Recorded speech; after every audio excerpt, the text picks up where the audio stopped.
वह समय कब आएगा। Hallelujah hallelujah. धन्यवाद प्रभु यीशु। धन्यवाद प्रभु यीशु। धन्यवाद परमपिता परमेश्वर। परमेश्वर का वचन कह रहा है कि देखो जागते रहो और प्रार्थना करते रहो, तुम नहीं जानते कि वह समय कब आएगा। अब समय नजदीक है।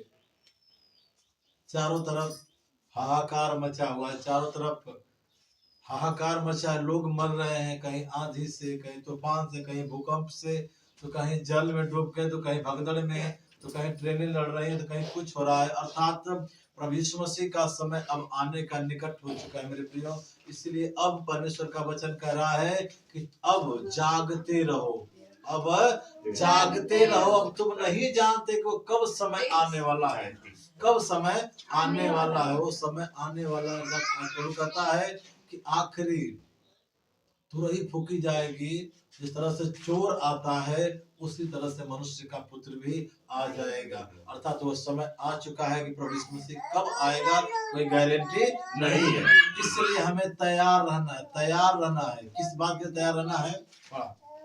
यह उस मनुष्य की सी दशा है, यह उस मनुष्य की सी दशा है जो परदेश जाते समय अपना घर छोड़ जाए, अपना घर छोड़ के जाए और अपने दासों को अधिकार दे, अपने दासों को अधिकार दे, और हर एक को उसका काम बता दे, हर एक को उसका काम बता दे।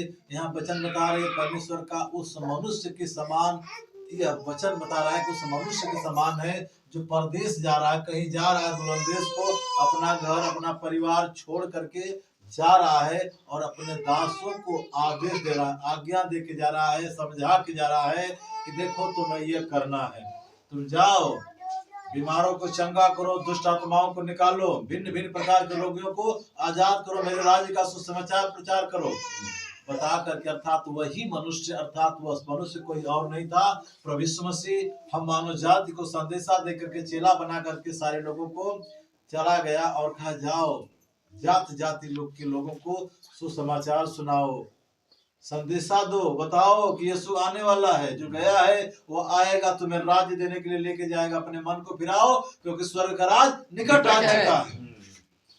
वो जाता है और आदेश दे के जाता है लोगों को, जाओ जात जात के लोगों को चेला बनाओ और उन्हें पिता पुत्र पवित्र आत्मा के नाम से बपतिस्मा दो, और सब आज्ञा और विधियां मानना सिखाओ। देखो जगत के अंत तक सदा मैं तुम्हारे साथ रहूंगा। प्रभु कहता है कि सब लोगों को बताओ कि सुसमाचार की बात बताओ कि ये करना पाप है, यहाँ जाना पाप है, ऐसा बोलना पाप है। अर्थात बता दो कि जीव के बस में जीवन और मृत्यु, जो इसको काम मिलाना जानता वही इसका सुख भोगता है। प्रभु बता रहा है ये लोगों है मेरे चेला, चलो जाओ, अब बता दो लोगों को खुद, अब जाओ, मैं अपना घर छोड़ के जा रहा था, भूमि छोड़ के स्वर्ग जा रहा हूं, और लोगों को बताओ, अपने चेलों को बता रहा, सारे लोगों को यीशु उसकी रखवाली करने के लिए बता रहा है, अपने चेलों दासों को नियुक्त किया। फिर क्या होता है? और द्वारपाल को जागते रहने की आज्ञा दे, और द्वारपाल को जागते रहने की आज्ञा दे। वह द्वारपाल कौन है? द्वार पे खड़ा, द्वार पे खड़ा कौन है? अर्थात आज हम हर एक के पास परमेश्वर की पवित्र आत्मा एक तरफ है, तो दूसरे तरफ ये शैतान खड़ा है, जाग रहा है। उसको आज्ञा दे दिया कि जाग के तू रहो। आज हम मसीह में नहीं है, फिर भी शैतान के बंधन में है। शैतान लपेट रहा है, लपेट के उनको नाश के कगार पे लेके जाकर के खड़ा कर दिया है। लोगों के सामने परमेश्वर का भय नहीं है, क्योंकि द्वारपाल जाग रहा है। द्वारपाल जाग रहा है, कहता है ना कि मैं मनुष्यों को बंसी में फंसा करके घसीटता वाला के महाजाल में ठेल देता हूँ, रो गाओ, लेकिन हमें ये करना है तो करना है। लेकिन यहाँ प्रभु यीशु मसीह कह रहा है, ऐ चुने हुए लोगों, तुम अपने बुलाए जाने पे भी सोचो, क्यों बुलाए गए हो, तुम्हें क्यों परमेश्वर ने बुलाया है, सोचो। अब हम आ गए हैं तो क्या सोने की जरूरत है? प्रभु यीशु मसीह कह रहा है कि जाग जाग इन मुर्दों में से जाग, क्योंकि तुम पर मसीह की ज्योति चमकेगी। उधर तो कह रहा था चल मेरे पीछे हो ले, तब तक उसका एक चेला था करा के रुक प्रभु, मेरा सगा वाला मर गया, उसको गाड़ के आने दे। कहता रे मुर्दों को तो मुर्दा गाड़ने दे, तू चल मेरे पीछे हो ले। अर्थात अब मैं और आपको परमेश्वर के पीछे होने की जरूरत है, क्योंकि अंत का समय अब नजदीक हो चुका है। हमें जागने की जरूरत है। हम जागेंगे तो शैतान के बंधन में फंसने वाले नहीं। वचन कहता तुम जागते रहो और नित्य प्रार्थना करते रहो कि तुम किसी परीक्षा में न पढ़ो। अब जागने की जरूरत है। ये ना कि प्रार्थना के दिन है तो गैया छुड़ा ले तो बैलिया छुड़ा लेते, यहाँ कहीं वहां कहीं, ये नहीं हुआ वो नहीं हुआ, खाना नहीं बनाए हैं, ताम झाम 50 बीमारियां हैं।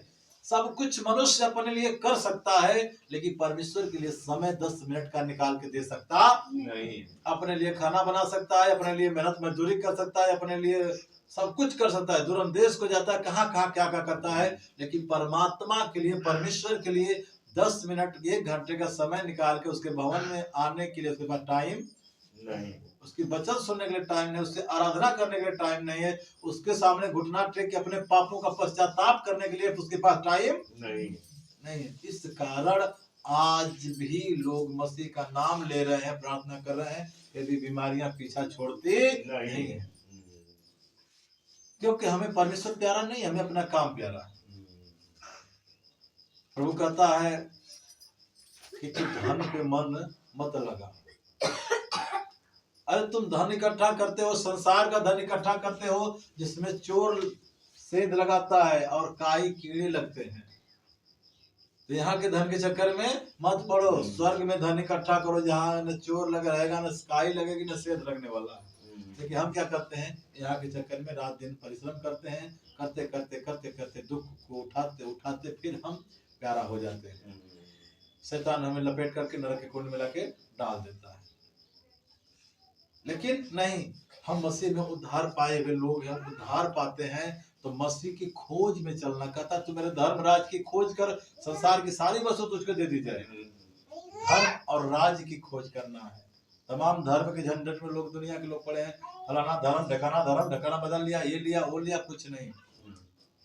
जो बदलना है तो बदलते नहीं हो, धर्म का ढिढोरा पीटते हो, ऐसा होने वाला नहीं है। प्रभु यीशु मसीह कह रहा है कि जागते रहो और जागते रहो कि तुम किसी परीक्षा में न पड़ो। उठो जागो, क्या कह रहा है पढ़ा, इसलिए जागते रहो, क्योंकि तुम नहीं जानते कि घर का स्वामी कब आएगा।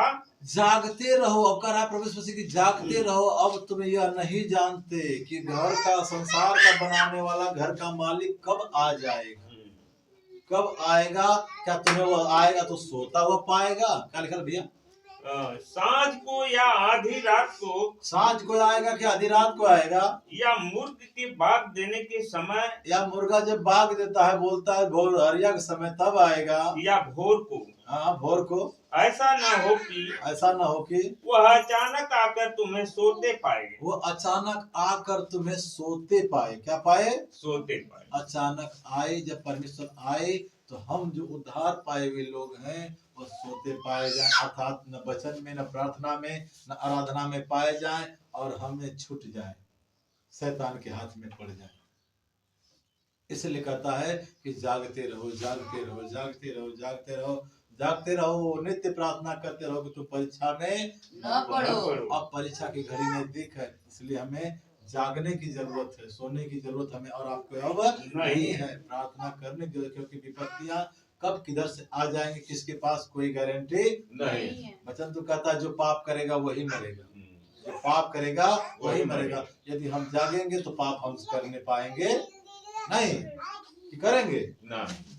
जब हम जागेंगे तो पाप करेंगे नहीं करेंगे, क्योंकि ये करना पाप है, ये करना पाप है, ये करना पाप है। पाप जता देगा, हम क्या करेंगे, उसे छुट करके अलग हो जाएंगे और हम जयवंत मसीहा के, जयवंत राज के गवाह बन के उसके साथ जयवंत हो जाएंगे। इसलिए हमें और आपको यीशु मसीह जयवंत करने के लिए बुलाया। कहता तुम जयवंत से भी बढ़कर के हो, जगत के अंत तक तुम्हारे में शरण हो। लेकिन क्या आज हम मसीहत के अंदर ये है कि परमेश्वर की आराधना और प्रार्थना में लगे रहें, उसके साथ लगे रहें, नहीं, हम अपने काम में काम रखते हैं, काम हमारा हमें प्यारा है। इसीलिए आज भी हम मनुष्य का छुटकारा होता नहीं। छुटकारा देने के लिए प्रभु यीशु मसीह आता है, उद्धार देने के लिए आता है, लेकिन हम छुटकारा पाते नहीं है।